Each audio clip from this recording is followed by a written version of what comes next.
Guten Tag, meine Freunde. Willkommen bei Hanovi Global Network. Voor Wahrheit und Rechenschaftspflicht uneingeschränkt herrschen. Good day. Welcome, my friends, to Hanovi Global Network, where truth and accountability reign supreme. Stick around. I have a very interesting story for you today. Now, in the early 20th century in the United States, there was a sort of era of shams, flim-flam, and con artists who were ready and willing to make their money by any means necessary. Now, one such man was a guy by the name of Joseph Weil. Born to German immigrants, he grew up seeing his parents working extremely hard. And Joseph Weil decided, look, I'm not going to be toiling all my life for pennies. So Joseph Weil hatched a plan. Joseph Weil decided that he was going to con his way through life and make millions doing it. So Joseph Weil's strategy centered on three main premises. First, he would generally conceal his intentions. Secondly, he would exploit some sort of emotional need. And thirdly, he would actually set up a smoke screen or dangle something in front of you so it could distract you and lead you away from his actual intentions. So to explain how proficient Joseph Weil, also known as the Yellow Kid, was at his craft, I will tell you a story about a con he pulled off on one Mr. Sam Giesel, a big-time investor from Chicago. So Mr. Sam Giesel owned a bunch of warehouses, and he sold his warehouses for over $1 million and decided to retire. So after making all that money, he retired and decided to develop a bunch of apartments and put them up for sale. So of course, Mr. Joseph Weil had a bunch of connections throughout Chicago. And of course, he knew who had money and who didn't have money. So knowing that Mr. Sam Giesel had apartments for sale, Joseph Weil approached Mr. Sam Giesel to buy one of his apartments. The apartment was $8,000. So when he approached Mr. Sam Giesel, he said, look, you don't have to give me $8,000 up front. You can have a down payment of $2,000 and pay the rest as some sort of mortgage or sort. So Joseph Weil said, I'm really not sure. I'll think about it. Came back a couple of days later and said, look, I will give you the $8,000 cash. He says, but I'm working on a deal. And once it's finished, I'll be back with your $8,000. So Mr. Sam Giesel, being an experienced businessman and deal maker, he wondered, where is he going to get $8,000? $8,000 was a lot of money at that time. So he's trying to press Joseph Weil to tell him about this whole investment. He says, no, he's kind of like reluctant about it. It's like, I'm, not really going to say anything about it. It's a secret deal. Then eventually he relented and he told Mr. Sam Giesel about the deal. He says, look, I have an uncle. Uncle was working for years for some financiers. And guess what? They had bought a lodge in Michigan for a very cheap price. So it's like, you know what? We're not using this lodge. Why don't we sell it? So they decided to tell the uncle, look, sell this lodge for whatever price you can get for it. And guess what? You can get a commission. So the uncle decided, okay, you know what? Here's my opportunity to get back at these scoundrels who never treated me well for all these years. So the uncle decided, you know what? I'm just going to sell this lodge for $35,000. And the lodge was probably worth over $100,000. So this is where Joseph Weil comes in. He says, look, my uncle says I should find a setup buyer. And then that setup buyer can resell the property for its original price of over $100,000. And guess what? We can split the profits 3 ways. So Sam Giesel, a big-time investor, he's still itching for a little bit of investment, even in retirement. He says, look, I will be your setup buyer. I've heard enough. I'm going to be the setup buyer. So Joseph Weil all along is like, I really don't think so. I don't want to get you involved in this. But of course, Sam Giesel is thinking of all the adventure involved. And he says, look, you really need to get me on this. And then, of course, Joseph Weil decided, look, all right, no problem. I'll get you in. So Joseph Weil set up a meeting with his uncle, Sam Giesel, and the financiers. Eventually, they all met in a hotel in Chicago to discuss the potential sale. So at the hotel, Joseph Weil had brought along a gentleman with him, dressed in boxing garb and everything. And, And Sam Giesel was curious. She says, who's this gentleman? What is this, boxer gentleman doing wrong here? So Joseph Weil says, look, I'm actually a part-time boxing trainer. And I brought him along so he can keep in shape. I don't want him to get too lazy when I'm not around. So one of the financiers jumps and says, look, oh, you brought a boxer along? Oh, I have a guy with me who's, pretty good at boxing himself. You think your guy could beat my guy?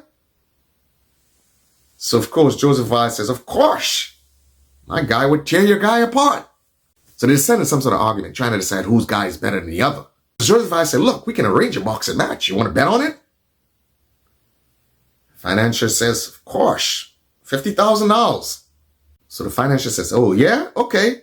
So in the heat of the argument, they all stormed out of the room now, deciding, oh, you know what? For the next couple of days, we're going to go prepare our guy, and then we're going to have a boxing match. So as soon as they left the room, the uncle started yelling at Joseph. I said, what the hell is wrong with you? Why would you even talk about a boxing match? We don't have that money. $50,000? All we have is $15,000. So Sam Giesel now decided, look, we don't want to ruin this deal. It's because he's thinking about the potential to make all that money from the sale of the real estate. Sam Giesel said, no, don't worry about it. I'll help you guys out. Because, of course, he doesn't want to ruin the potential for that deal for the sale of the lodge. So he says, look, I'll put my $35,000 together with your $15,000 so we can match the $50,000 from the financiers. So Joseph Weil said, okay, all right. Sounds like a plan. So Joseph Weil pretends he cares about the real estate deal. He says, look, what's going to happen if we lose that fight? So Sam Giesel said, don't worry about it. I'll just wire another $35,000 for the real estate deal. Joseph Weil said, don't worry about it.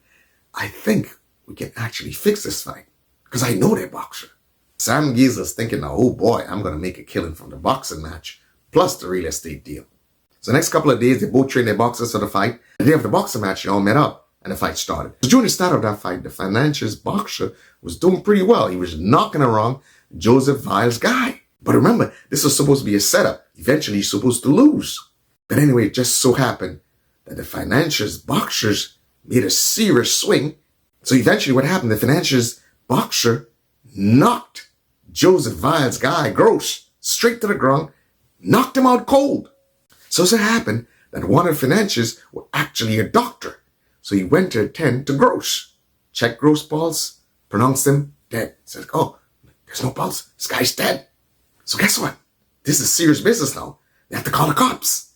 So while they're about to call the cops, guess what? Sam Giesel scurried out of that place. He's like, I want nothing to do with this.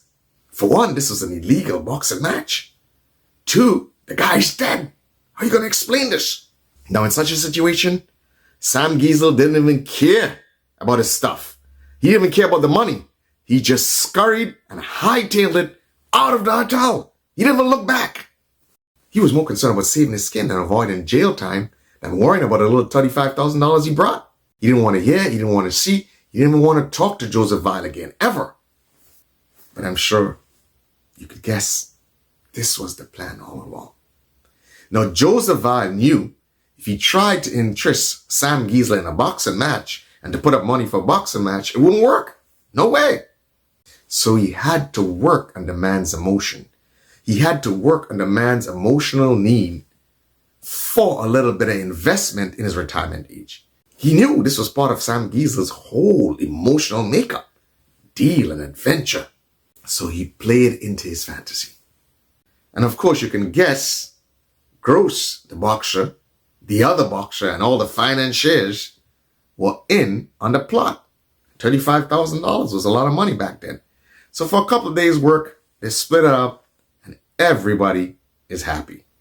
So I give you this story, and I took my time with it, and I made it very elaborate so that you can show some patience, and I can see how much your reasoning, critical thinking, and logic is at work. Because I want you to understand, many a times these schemes are very elaborate. And you may, at the end of this video, see some sort of similarities between Sam Giesel's scheme and what I believe is the Polaris scheme. You have to understand that if they came to you directly and said, look, we wanted to cut up this agricultural land, because initially this is what the conveyance was about.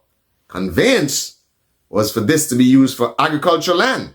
And I have a suspicion that is the reason why the deal didn't go through under the Tillman Thomas's administration. So now, in order to cut up this land, there had to be a lot of things going on behind the scenes. But hey, you Grenadians have to put in the work. I can't do all the work for you. Okay? If you want this and you love your country, you have got to put in the work. So I give you this story because I want you to understand that the scripture says nothing changes under the sun. So, based on my observation, I realize that there are some parallels in what is going on in Grenada right now and the early 1900s. Now, you know how I feel about the whole Polaris thing. And if you delve into it, and if you listen to anything I've said in that story I just told you, you will see the parallels in Polaris and some of the cons that the yellow kid Joseph Weil pulled off in the early 1900s. So, Polaris is not about Polaris, if you know what I mean. Polaris is about massive real estate deals. Okay? Because as we have said in the past, notice Polaris was actually proclaimed as some sort of medical city. And your vision initially would have been, half at least of that plot of land would have involved that medical city. Now, these people have a way with words. And what you should do, you should look up the meaning of a medical city. Medical city conjures up the idea or the image or the imagination of some massive hospital. But guess what? Your medical city does not even have the capacity of the current hospitals in Grenada. Current hospitals in Grenada total is about 300 capacity. But your medical city has only 250 beds and only represents 10 to 15% of the total land bought. What does that tell you? Look at the proportions. 10 to 15%. So, that medical city is not the medical city that you're thinking about. That Polaris is not about Polaris. That Polaris seemingly is potentially to enrich the Neckles and to enrich all the other players in the game. It's a real estate development deal. And the dangling and the smoke screen, guess what? Is the Polaris Hospital itself. That is the smoke screen. And what is being exploited? Your earnest desire and need for a hospital. And good health care. That is what is being exploited. Your emotional need and your physical need for a hospital, a decent hospital. That is what is being exploited. And the dangling of the shiny objects is all these renderings of Polaris. That's what it started off as. To dangle in front of you all these shiny objects and have you believe this is some sort of medical city. So all of a sudden, with this medical city, Grenadians will be living high and mighty. There'll be no illness in Grenada anymore. Healthcare would magnificently improve. That is what they're exploiting. But you should ask all the other places that have teaching and research hospital. Ask Trinidad how much the teaching and research hospital has impacted their lives. They have one in Mount Hope. The Eric Williams Teaching and Research Hospital. Ask them. Ask the people in St. Kitts who now are clamoring, who now are crying down the current government for having spent or trying to spend that sort of money in a teaching and research hospital. They themselves also realize that it will become a white elephant. Ask Dominican Republic, or ask all these places that have teaching and research hospital. Ask Guyana. So that is what is being exploited. And that is the sales pitch. Because they know you are going to agree wholesale. Well, everybody wants a new hospital. Nobody disputes that they want a new hospital. But if they came to you and said, look, you know what? That 84 acres, you want to cut it up and we want to develop it. We want to put a couple of hotels. We want to put in some residential areas. You would not have agreed. Because the land was sold and the restrictive covenants was it was supposed to be used for agricultural land. If they came outright and said, look, we want to displace all the farm owners that surrounds that property to develop the property, okay, for some sort of private developers, you would not agree. You will cry down. Okay? They learned from Rivera. They learned. They say, this is going to get too much resistance.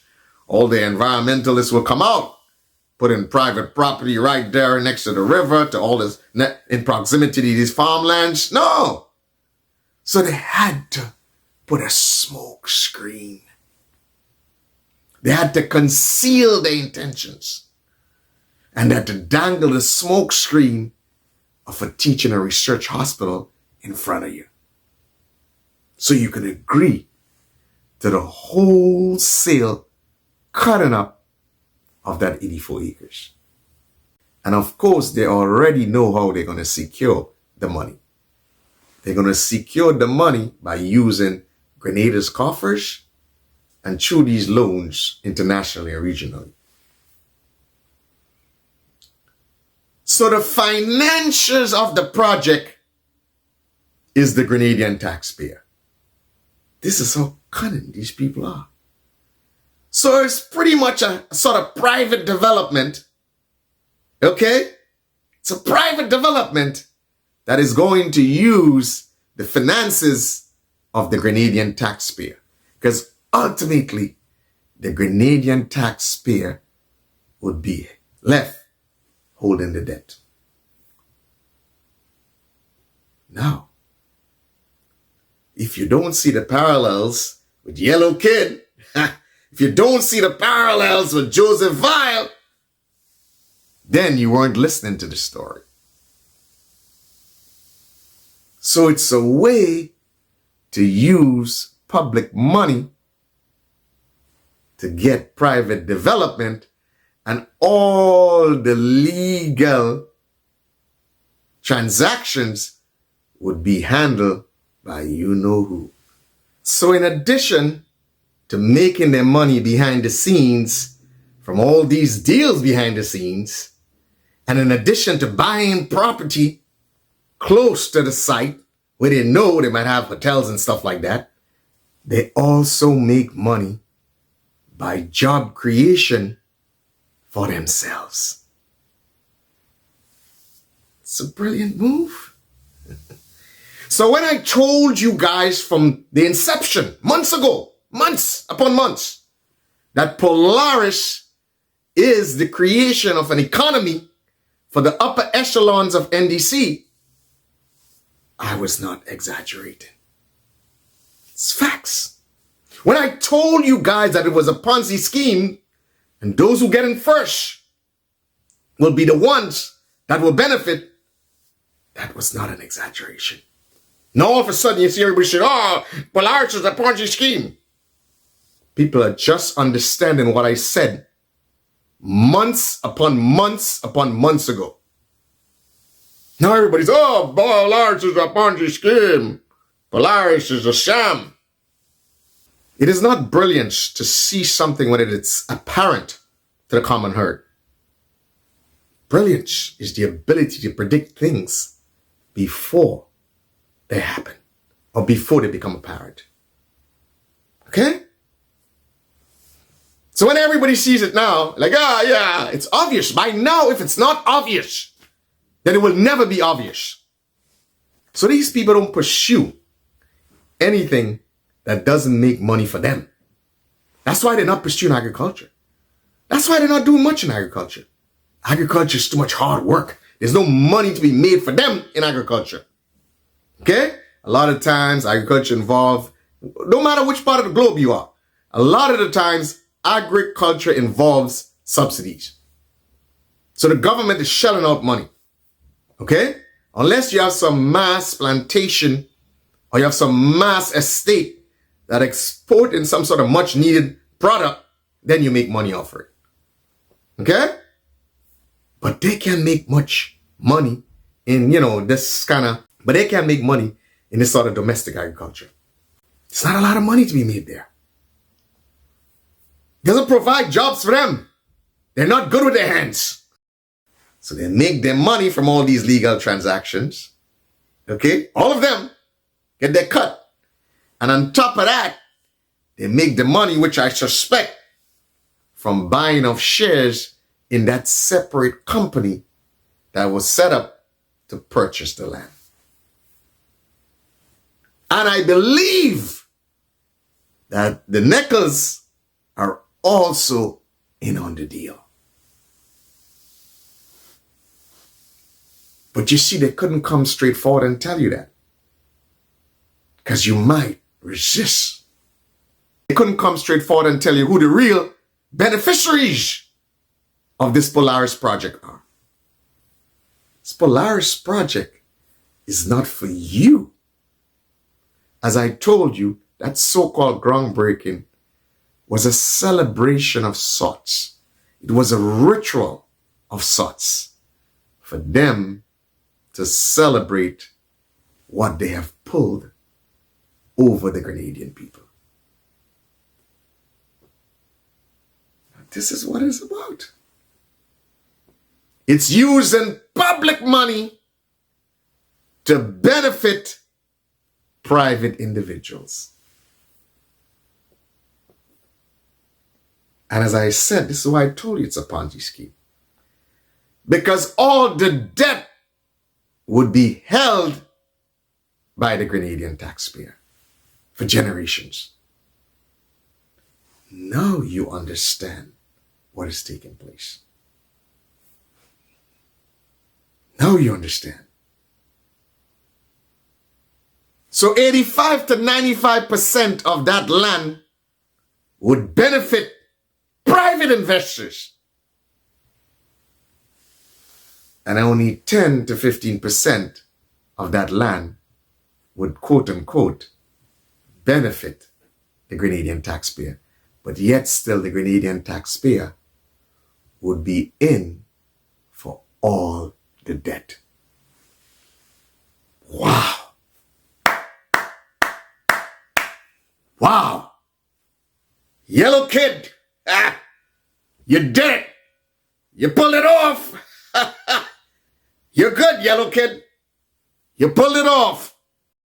Now, if this is not yellow kid-like, if this is not Joseph Vile-like, then I don't know what is.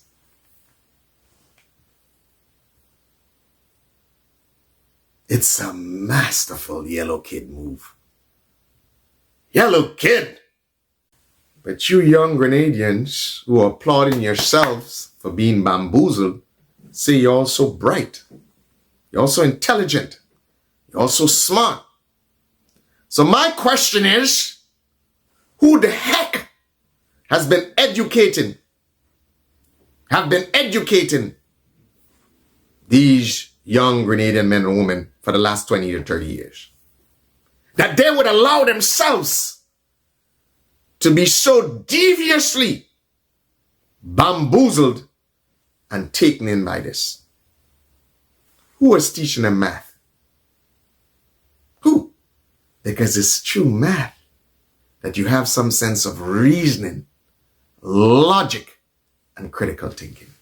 No wonder your PM comes and says, we need improvement in math. We're lacking in math. He's right. It didn't take a scientist to tell us that we're lacking in math. We can see by the decision making of the bulk of the population.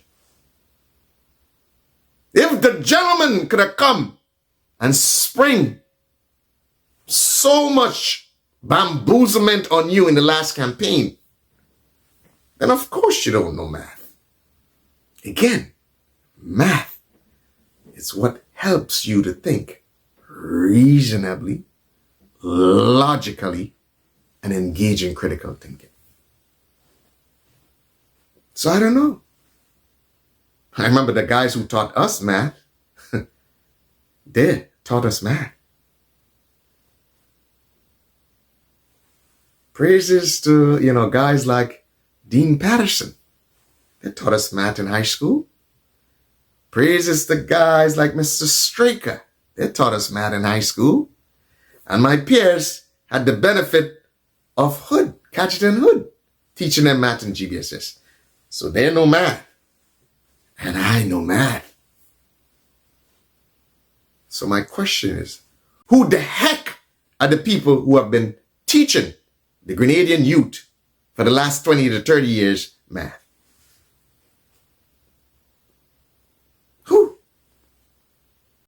Mr. Sylvester, Ras Sylvester. He taught us math, statistics in IFE.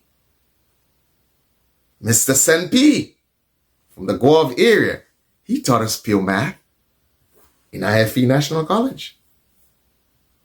Mr. Sam, he taught us math. And the late Mr. Sam Bernard, who in math was our instructor in mechanics. So when you had people like that, you think people of my generation would get bamboozled? If they get bamboozled, it's because of utter negligence. It is not because of the teachers they had. And a matter of fact, I had the benefit to continue to do math all the way up to, Math 392. Vector calculus. So I got math spinning out of my ass, so to speak. So that is why these guys can run rings around you. And that is why you are so easily distracted, and they can continue to conceal their intentions, use smoke screens, and exploit your emotional needs. That is why they can tell you and they can harp on a hatred of Dr. Keith Mitchell to get you to do anything. That is why one of the hitters say, he said? He said, this election has to continue to be a referendum on Keith Mitchell. Because they have villainized Keith Mitchell. And again, I don't want you to misconstrue what I'm saying. Because I'm not saying the guy is my favorite guy. So don't misconstrue that. Okay? But I'm making observations. So the central team of the NDC party, the central campaign is based on a hatred, of Dr. Keith Mitchell. That is what they're playing on the psychology of the Grenadian people. Okay? The socialist Marxists on their front are pushing that agenda. Hatred of Dr. Keith Mitchell. And they have their reasons why they despise the man. As I have said, the man has managed them for the last 40 years. And he represents everything that is antithesis to these socialist Marxists. They don't want Grenada to be a strong capitalist society based on those principles. Because, you see, they cannot mask and pretend to be socialist Marxists while they rip off Grenadians because they're all petty bourgeois. They cannot do that in a climate of pure capitalism. They can't. So what they have to do, they have to mask again their intentions and say, we're all about the poor and the middle class and the proletariat. You know, that's who we're for. So while they're doing that and they're trying to weaken your competitiveness with them, then they get ahead and take what they have to take. It's to disarm you. You know, because they know that ultimately Grenadians are hardworking people and they're going to strap their boots up and they're going to go get what they want. And if you encourage the youth to be like that, then guess what? The nation would be progressive. Okay? The nation's youth will be competitive to other youths all over the world. But they have to cultivate that mentality and give you that psychology of, well, it's not my fault. It's these people's fault.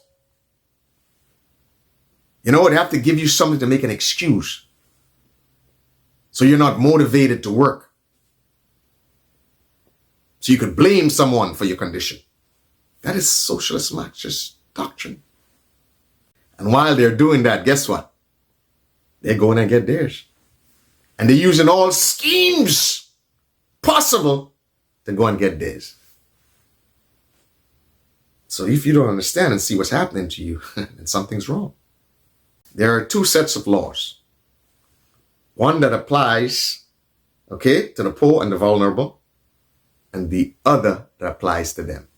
That is why you see they can bend and they can skirt, okay, laws when it's convenient and in their interest. But when it comes to you, law is law. You got to follow the law. So again, they all have something that binds them together, that bonds them together. Again, remember I told you, the opposition is fighting on 3 fronts. So the socialist Marxist is pushing the hate Dr. Keith Mitchell agenda. Okay? The NDC and the hitters is pushing the hate Dr. Keith Mitchell agenda. Okay? And the new arrivals are also pushing the hate Dr. Keith Mitchell agenda. And they're trying to captivate the youth with that because they're using that youth against elder inherent, resistance. Youth are generally rebellious and resistant to the elders. So they're using that also to corrupt the youth of Grenada. So that is why you see the youth of Grenada, who should have realized that everything that they're enjoying was built on the backs of the people who came before them. Okay? And they should have respect and appreciation for those people, including their parents. But this administration is trying to create that generational divide. That is one of the masterful methods. It's directly out of the pages of socialist Marxist doctrine. Okay? To pit the population against each other. That is the basis of their power. To pit the youth against the older generation. Understand? And to corrupt the youth. That is how they gain their power. If you remove Dr. Keith Mitchell from the equation, they have nothing to talk about. Because you know what would happen?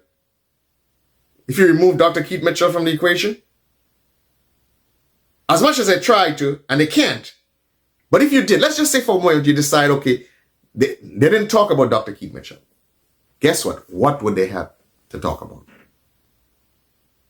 What would they have to talk about? Then it would force the population to start observing them, truly observing them and asking, well, really, what have you done? Other than your projection of hatred for Dr. Keith Mitchell, what have you really done? How have you impacted Grenadians' life? Really? They can't talk about paying the pension. They didn't pay the pension. The Grenadian taxpayers paid their own pension and paid themselves. Because when they came into office, they met $500 million in the treasury, which you took a part of and gave the pension. Because they didn't pay the pension. Wasn't there money to pay? Okay? They didn't make any money.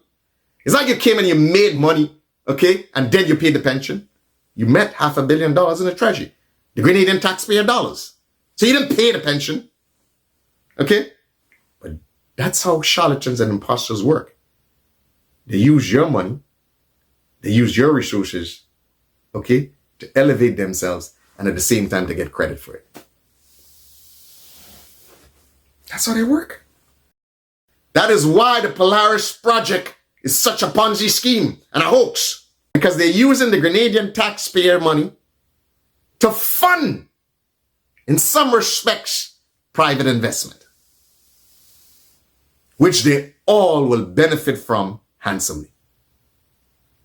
It's the same thing with all this CBI, IMA expansion program.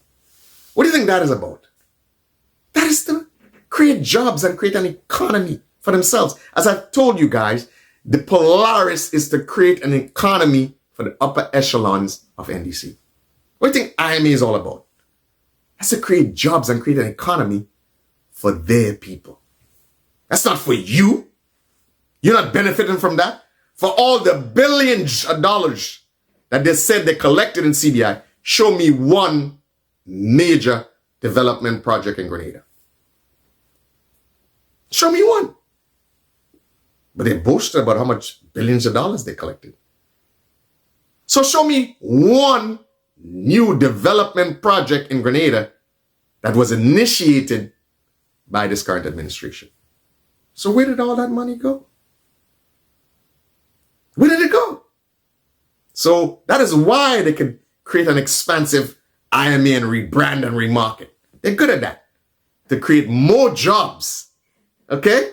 More jobs for the people involved. For their people.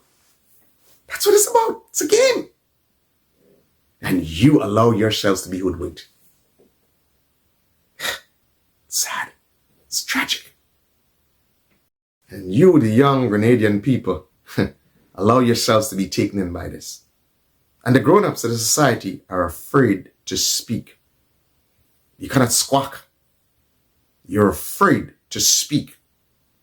But you have to understand that now is the time to do this for yourselves, for country, for this generation and future generations. You must expose the charlatans and imposters. Your country depends on it. But history will be unkind to these guys. For what they're doing to Grenada, history will be unkind to them. Take their money. Go. Go with the money. Go with the ill-gotten gains. Go with it. Go with the money that you basically made on the backs of the poor and vulnerable and middle-class Grenadians. Go with it. Go. Choke on it. You know, Scripture says, he who is first shall be last, and he who is last shall be first. So it looks like they're first now. They're having a good time. They're living a life off the backs of the Grenadian people. That's what it looks like. But you know who history, the Grenadian people, ultimately would respect? And who would be hailed in the annals of Grenadian politics as a man, as a patriot, as someone who stood up and loved this country, okay? And through personal sacrifice, still had the guts to stand up. And that gentleman is Lachlan. History will be kind to him. He will go down in the annals of political history of Grenada as one who had the guts to stand up for what is right. You may not appreciate him right now, but history will be kind to him. I promise you. But these charlatans and imposters, I promise you, history will be unkind to them.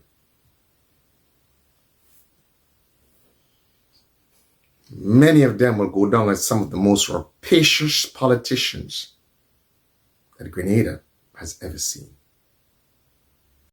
And of course, they think they're smarter than every Grenadian.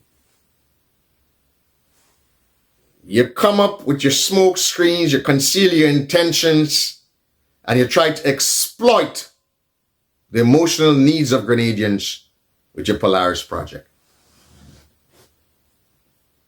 But it's the duty, as we have always said at the GSDP, the Grenada Social Democratic Party, that we are defenders of the Grenadian people.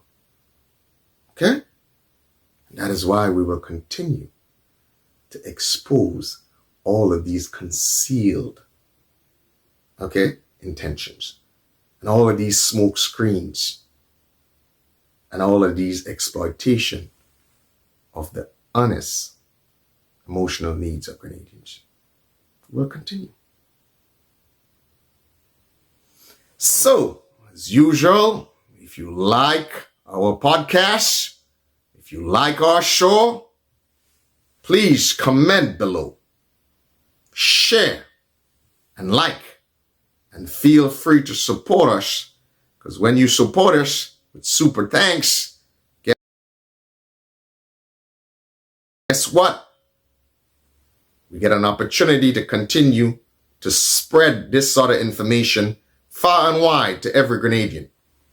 And hopefully, through awareness, we can create education, and ultimately, through education, we can create liberation from charlatans and imposters that have Grenada in their clutches. Guten Tag.